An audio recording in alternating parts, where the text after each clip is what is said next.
며칠 전 노후 준비는 젊을 때 해야 합니다. 제1편에서는 왜 노후 준비를 젊을 때, 특히 2030 때부터 해야 하는지에 대해 말씀을 드렸습니다.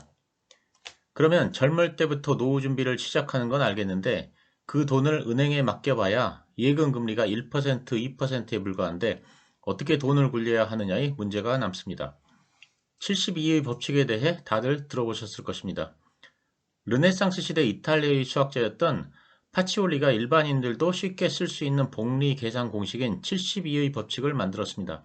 만약 2%의 이자를 받는 예금에 돈을 넣어두면 원금이 2배로 불어나는데 36년이 걸립니다. 이런 식으로는 아무리 젊었을 때부터 준비를 해도 의미가 없습니다. 그래서 뭔가 다른 방법을 찾아야 하는데 개인의 성향상 손실을 견디지 못하는 사람들도 많이 있습니다. 투자에는 항상 위험이 따르는데 이런 사람들은 어디에 투자를 해야 할까요? 증권사에 가서 계좌를 만들겠다고 하면 투자 성향에 대한 설문조사를 먼저 합니다.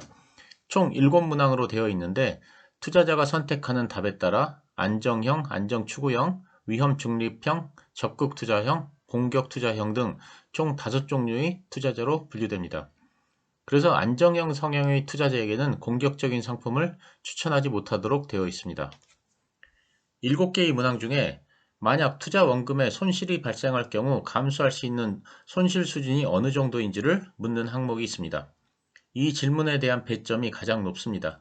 무슨 일이 있어도 투자 원금은 보존되어야 한다고 답한 사람은 기대 수익이 높다면 위험이 높아도 상관하지 않겠다고 답한 사람과 무려 24.9점의 차이가 납니다. 설문 결과 안정형이나 안정추구형으로 판명난 투자자들은 주식 투자보다는 원금이 보장되는 은행 예금이나 손해가 날 확률이 거의 없는 채권형 펀드 등에 투자하는 것이 옳습니다.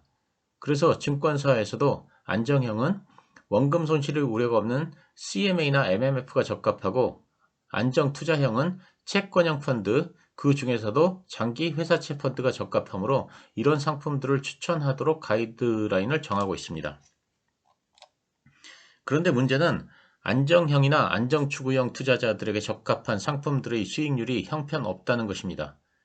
보시는 그래프는 2010년 초반까지의 달러의 발행량을 나타냅니다. 2008년 리먼 사태로 인한 금융위기 후 달러의 발행량이 어마무시하게 늘어났음을 알 수 있습니다. 빨간색 화살표를 보시면 리먼 사태 이후로 달러의 발행량이 급격하게 증가했습니다.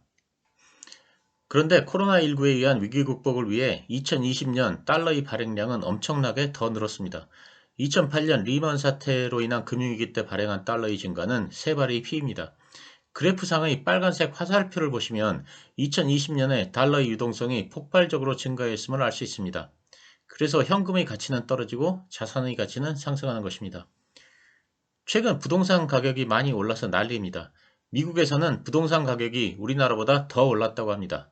가만 생각하면 이렇게 화폐의 발행량이 증가하는데 부동산이 안 오르면 그게 더 이상한 게 아닐까 하는 생각도 해봅니다.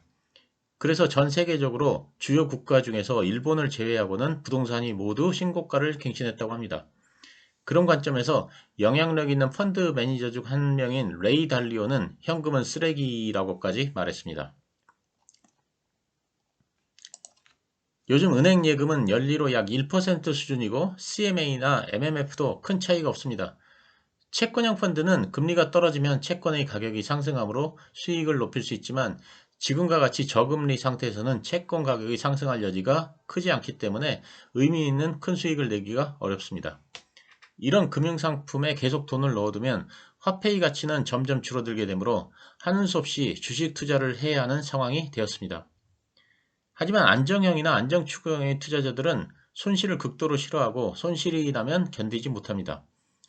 또한 노후를 대비한 연금 투자의 경우 높은 수익률도 중요하지만 안정적 수익률이 더 중요합니다. 그럼 이런 분들은 어디에 어떤 방식으로 투자를 해야 할까요? 첫째로 떨어질 가능성이 매우 적은 주식에 투자해야 합니다. 당연한 얘기입니다. 그럼 어떤 주식이 떨어질 가능성이 적은 주식일까요? 향후 4% 수준 또는 그 이상의 배당을 꾸준히 주는 게 확실하다면 이 주식은 떨어질 확률이 매우 적습니다. 왜냐하면 만약 4% 수준의 배당을 받는 것이 확실한데 주가가 그 밑으로 떨어지면 배당 수익률이 6%, 7%로 더 올라가게 되고 그러면 요즘 같은 저금리 시대에 갈 곳 없는 자금들이 몰려와 주가를 받쳐주게 됩니다. 그래서 이런 주식들은 하방이 막혀 있다고 볼 수 있습니다. 작년 3월 코로나19 때와 같이 급락이 와서 모든 주식이 폭락한다고 해도 이런 고배당 주식들은 주가가 금방 회복됩니다. 높은 배당을 주는 주식을 싼 가격에 사면 겁날 게 없습니다. 그래서 이런 주식을 사면 원금 손실의 가능성이 줄어듭니다. 둘째로 이런 주식을 샀는데 만약 주식이 올라서 10%, 20%의 시세 차익을 얻게 되었다면 이 주식을 매도하고 4% 수준의 배당을 확실히 받을 수 있는 또 다른 주식을 매수합니다. 그러면 복리로 이익이 늘어나게 됩니다. 이런 방법을 사용하면 연평균 15% 이상의 수익은 얻을 수 있다는 게 제 생각입니다. 제 경우를 들어 설명을 해보겠습니다. 제가 아는 지인이 보험을 들어달라고 부탁을 해서 2015년 10월에 KDB생명에 보험가입을 했습니다. 일종의 연금 상품이라고 해서 가입을 하고 매월 40만 8,100원을 납부했습니다. 한동안 잊고 지내다가 2020년 여름에 확인을 했더니 아직도 회지 환급금이 원금에 미치지 못하고 있었습니다. 총 납입 금액이 2,366만 9,800원이었는데 제가 찾을 수 있는 금액은 1,929만 8,569원에 불과했습니다. 즉 4년 10개월을 납입했는데 해지 환급금이 원금의 81.5%였습니다. 그리고 원금을 찾으려면 총 13년을 납부해야 한다는 것이었습니다. 좀 어이가 없었습니다. 그래서 보험을 해지하고 대신 제가 그 돈을 운영하기로 했습니다. 아무리 발로 투자해도 이것보다는 더 잘할 수 있다는 생각이었습니다. 그래서 해약을 한 후 돌려받은 회지 환급금에 매달 보험금에 해당하는 40만 8,100원씩을 투자하는 것입니다. 이 보험의 원래 목적은 노후에 연금으로 받으려고 했던 것이므로 본래 취지에 맞게 최대한 안정적으로 운영을 해서 최소한 KDB 생명을 유지하는 것보다 더 높은 수익만 얻으면 된다는 생각이었습니다. 그래서 앞에서 말씀드린 바와 같이 배당을 많이 주는 주식에 투자를 했다가 시세 차익이 생기면 팔고 다시 배당을 많이 주는 그런 주식을 매수하는 전략을 사용해 봤습니다. 다시 한번 말씀드리지만 KDB 생명의 해약금은 이윤 극대화를 위한 투자가 아닙니다. 가장 안정적으로 노후에 사용할 연금을 만드는 전략이어서 배당주 위주로 투자를 하기로 했던 것입니다. 제가 작년 가을에 KDB 생명의 보험을 해약하고 그 돈으로 매수했던 배당주들은 보시는 표와 같습니다. 보시면 아시겠지만 모두 다 높은 배당을 주는 종목들로 편입을 했습니다. 즉 고배당주입니다. KT는 편입할 당시 주가가 23,500원이었습니다. 그런데 배당과 관련해서 구현모 KT 대표이사께서는 2020년부터 2022년까지 별도 기준 조정 순이익의 50%를 배당하겠다고 약속했고 설사 이익이 줄어들더라도 최소한 주당 1,100원의 배당을 약속했습니다. 따라서 최소한 4.7%의 배당은 보장된 것이었습니다. 그리고 주가도 바닥이라 보유하고 있으면 상승할 가능성이 컸습니다. 즉 상승하면 팔고 상승하지 않아도 배당을 받으면 4.7%가 보장된 상태였습니다.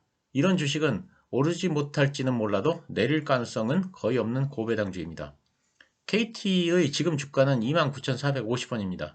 만약 지금까지 가지고 있다면 시세 차익만 25%에 그리고 이에 추가하여 5.7%의 배당을 받았을 것입니다. 오리온 홀딩스는 오리온의 지주회사입니다. 오리온의 영업실적도 굉장히 좋고 특히 중국에서 의료 사업에 새로 진출하는 상태여서 향후 성장성 가능성도 있습니다. 그리고 무엇보다도 담철곤 회장께서 최소 배당을 650원으로 약속하셨습니다. 그래서 배당금이 최소한 650원이 확정된 상태였습니다. 그러면 배당 수익만 5%입니다. 이런 주식도 더 이상 빠질 가능성은 아주 적은 안전한 주식입니다. 지금 주가는 18,200원입니다. 계속 보유했다면 시세 차익만 30%이고 5%의 배당을 받았을 것입니다.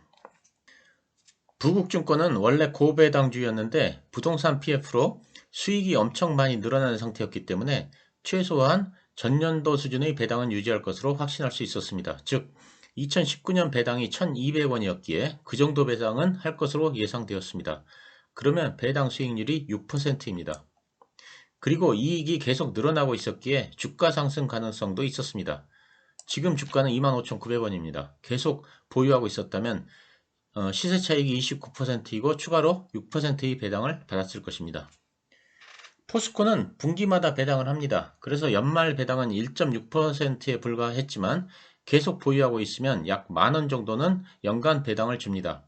만약 1년에 만원의 배당을 준다면 배당 수익률이 3.6%인데 철강 경기도 좋아서 주가 상승 가능성도 컸고 배당금도 늘어날 가능성이 큰 종목이었습니다. 즉 최소 4% 수준의 배당을 줄 가능성이 큰 상태였습니다. 지금 주가는 40만 7천 원입니다. 계속 보유하고 있었다면 시세 차익이 49%이고 연말에 1.6%의 배당을 받았을 것입니다. 국순당은 제가 예상했던 것보다는 배당금이 적어서 결국 배당 수익률이 2.9%였습니다. 하지만 제가 영상으로 분석했듯이 국순당은 주가 상승 가능성이 크다고 판단했던 종목이라 배당도 받고 시세 차익도 노릴 수 있는 종목이라고 생각했습니다.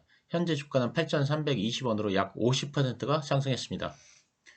이런 식으로 배당도 많이 주고 주가 상승 가능성이 큰 종목에 투자를 했다가 주가가 상승하면 매도한 후 또 다른 고배당주를 매수하고 주가가 하락하면 그냥 배당을 기다리는 전략을 쓰면 계좌가 대박을 터뜨리진 않겠지만 안정적으로 수익을 올릴 수 있습니다. 저는 초기 종목 중 주가가 상승한 KT, 오리온홀딩스, 부국증권, 포스코, 국순당은 상당한 시세 차익이 생겨 모두 매도했습니다. 그리고 4% 수준 이상의 배당이 예상되는 새로운 고배당주를 편입했습니다. 즉 제가 영상으로 소개해드렸던 고배당주인 대신증권 우선주와 금호석유 우선주를 매입하였고 그리고 코리안리를 편입했고 오늘 롯데케미칼을 편입했습니다. 모두 다 4% 부근 또는 그 이상의 배당이 예상되는 종목들입니다. 그러면 저는 고배당주를 어떻게 찾을까요?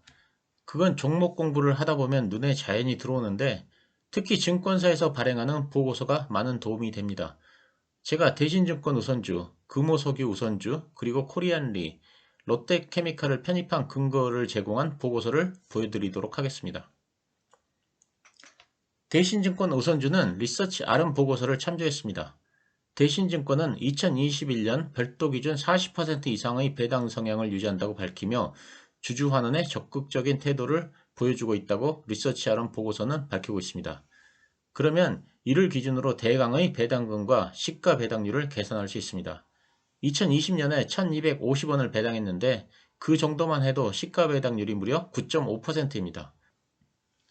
그리고 대신증권 관련 영상에서 말씀드렸듯이 부동산 관련 자회사의 실적 대폭 호전과 주식시장 화랑으로 주가 상승의 가능성 또한 높았습니다.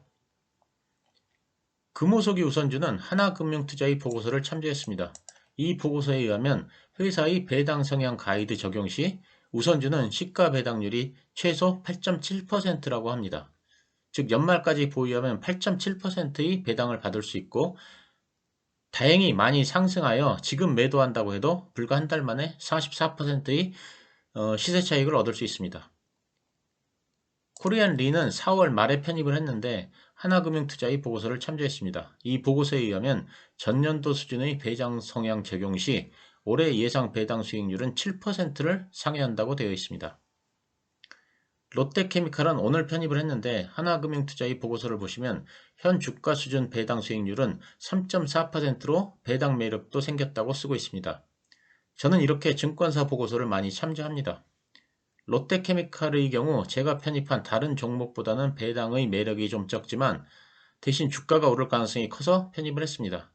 즉 오르면 시세 차익을 남기고 주가가 오르지 않으면 배당을 받으면 됩니다. 이렇게 증권사 보고서에서 힌트를 얻은 후 본인이 직접 자료를 찾아보고 판단하면 배당에 대한 감을 잡을 수 있습니다. 그리고 주가 상승의 가능성 역시 어느 정도 예측할 수 있습니다. 그러면 일정 수준 이상의 배당도 주고 주가 상승 가능성이 크다고 생각하는 종목을 선택하면 됩니다. 참고적으로 저는 은행주는 2020년 배당주 후보에 포함시키지 않았는데 그 이유는 배당에 대한 확신이 없었기 때문입니다. 왜냐하면 금융당국에서 은행의 배당을 자제하라는 메시지를 지속적으로 내고 있었기 때문입니다. 은행이 성장주도 아니고 그야말로 배당을 보고 투자를 하는 종목인데 배당을 하지 못하게 하면 또는 배당을 줄이라고 하면 주가가 오를 가능성이 적다고 생각했기 때문입니다. 기사를 보시면 은성수 금융위원장은 배당을 자제해달라고 봄부터 계속 얘기하고 있다고 밝혔습니다. 전년도와 금년도의 배당은 별개입니다. 그래서 고배당주를 찾으려면 과거의 배당 성향 그리고 금년도 매출액과 영업이익을 추정하여 예상 배당금을 대강 머릿속에서 생각해 볼 필요가 있습니다. 이 영상에서는 노후자금 마련을 위해 투자는 해야겠는데 원금 손실을 성격상 견디지 못하는 안정형이나 안정추구형 투자자들을 위해 유의미한 수익을 낼 수 있는 방법에 대해 설명을 드렸습니다. 물론 이 방법이 반드시 성공한다는 보장은 없습니다. 투자자 본인이 직접 공부하고 판단하여 좋은 방법이라고 생각하면 스스로에게 맞는 방법으로 변형하여 사용하거나 또는 다른 좋은 방법을 개발하여 적용하면 될 것입니다. 하지만 투자는 꼭 해야 합니다. 그리고 참고적으로 말씀드리자면 저는 개인적으로 성장주를 좋아하는 편이어서 보통은 성장주 위주로 투자를 합니다. 하지만 KDB 생명에 가입한 연금의 마이너스 수익률에 발끈해서 그 보험을 해지하고 보험사 대신에 제가 발로 투자해도 이것보다는 낫겠다는 생각으로 투자를 한 것입니다. 즉 사실상 연금이라고 생각하고 최대한 안정성을 우선순위로 둬서 투자를 한 것입니다. 그래서 기존에 제가 투자를 하던 방식과는 다르게 연금형으로 따로 투자를 해봤습니다. 다시 한번 결론을 말씀드리자면 노후 자금은 하루라도 젊었을 때 만들어야 하고 그 돈을 은행에 넣어두는 것은 무의미하다는 것입니다. 예금을 하면 원금이 유지가 된다고 생각할지 모르지만 모든 자산은 다 오르는데 자신의 예금만 원금을 지킨다면 결국은 매일 손해를 보는 것과 마찬가지입니다.